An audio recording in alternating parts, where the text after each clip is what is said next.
Senator Madigan. Thank you, Mr Acting Deputy President.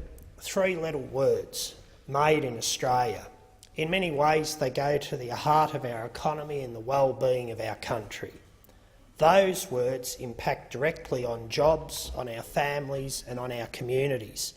They are the key to this country's economic health.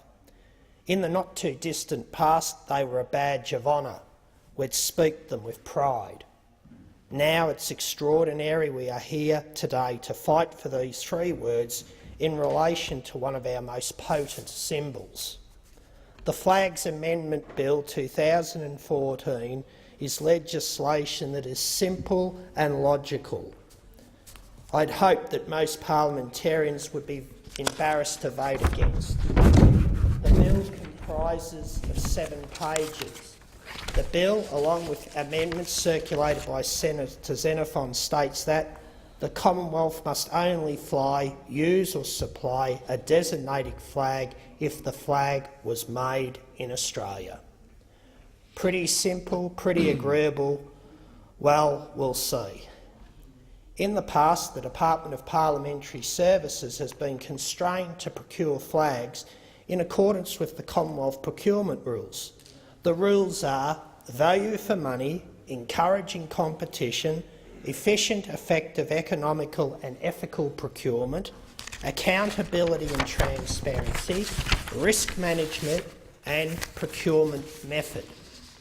I'd now like to take the opportunity to address some of these rules.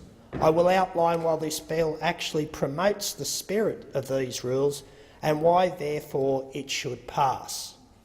Value for money is an elusive phrase, open to interpretation. However, it need not be. Value for money is knowing when you buy an Australian-made product, it is of good quality. Value for money is knowing that almost every dollar spent on that product will find its way into our economy and won't simply be spent overseas. Value for money is knowing the employees who have made the product have superannuation, pay income tax and receive sick leave and annual leave. These are all the rights of workers enshrined in this country that we continue to fight so hard for. Mr Acting Deputy President, value for money is knowing that the product you buy provides those with your own community a job, through which they are able to share the tax burden with you. So value for money is hardly just a cost or price. It is a much more intrinsic concept than that. Requiring the Commonwealth to purchase Australian-made flags is very good value for money. On the topic of encouraging competition, in Australia we have a number of flag manufacturers who are capable and competent at what they do. The flags they make are of the highest standard. These flag manufacturers compete with each other every day on a level playing field to win new tenders. When the Commonwealth buys flags from overseas, we are not encouraging competition, we are simply encouraging annihilation. As good as our companies are, the fact remains that Australia has good standards for our workers, which we want to maintain. Efficient, effective, economical and ethical procurement is the next point. Mr Acting Deputy President, I spend a lot of time visiting factory floors across the country. It's my passion. I can say that the vast majority, almost 100% of the manufacturers I see are efficient, effective, economical and ethical.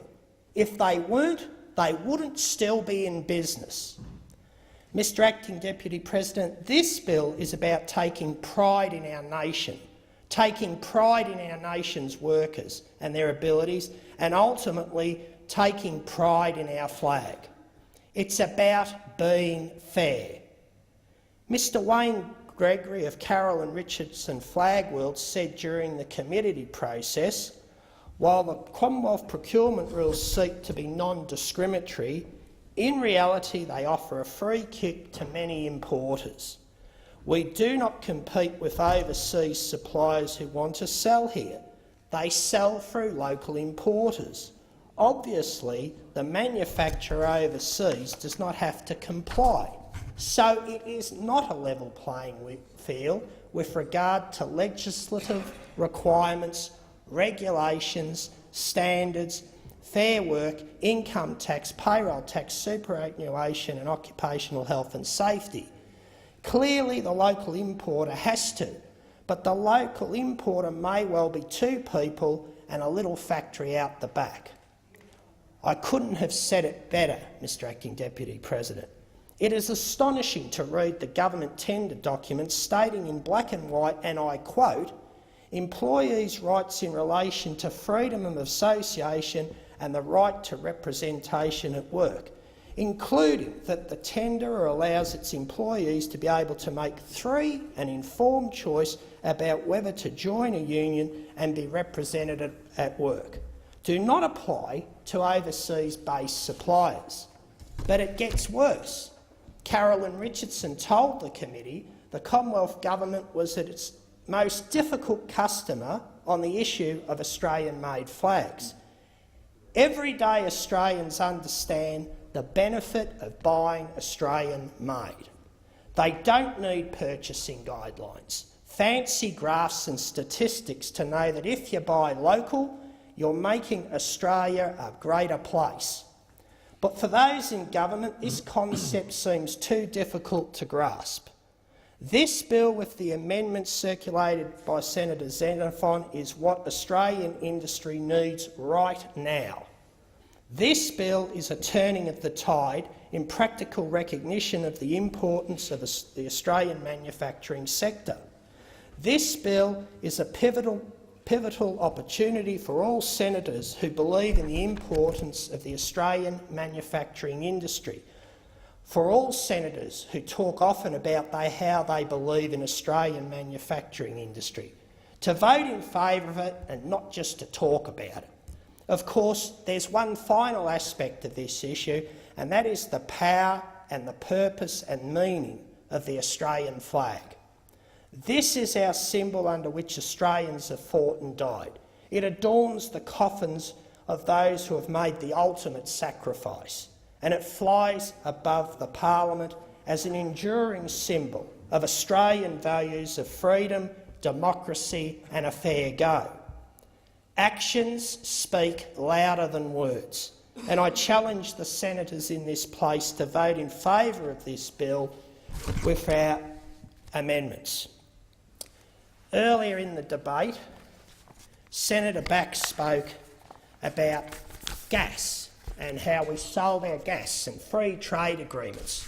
Well, currently, Mr Acting Deputy President, our manufacturers and our consumers, domestic consumers, mums and dads and pensioners, are facing ever-increasing gas prices because when a previous government, the Howard government, negotiated these forward contracts on our natural gas, we didn't keep a domestic gas reserve for our industry here or for domestic consumption by our people. So now we have a gas crisis on the eastern seaboard. Now, we've also got a crisis with people who are very concerned about coal seam gas and fracking. So here we had our gas that wasn't brought about by that meaning, by those means, is all going offshore.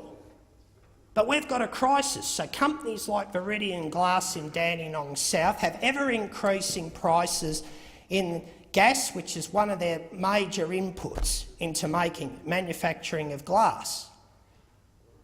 They're under enormous pressure, and they employ hundreds of Australians making glass ethically in this country to Australian standards. When one doesn't have to go too far from this place, Mr Acting Deputy President, to see glass that's brought in from China, where they don't pay work cover, they don't pay superannuation, they don't provide a safe workplace, they consume people to make a product.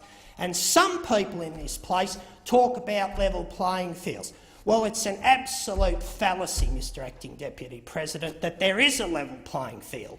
All the while, whilst Australians lose their jobs, their homes, their ability to look after their family and their friends, communities around this country are being devastated, whilst successive governments of all persuasions have sat on their hands in one form or other.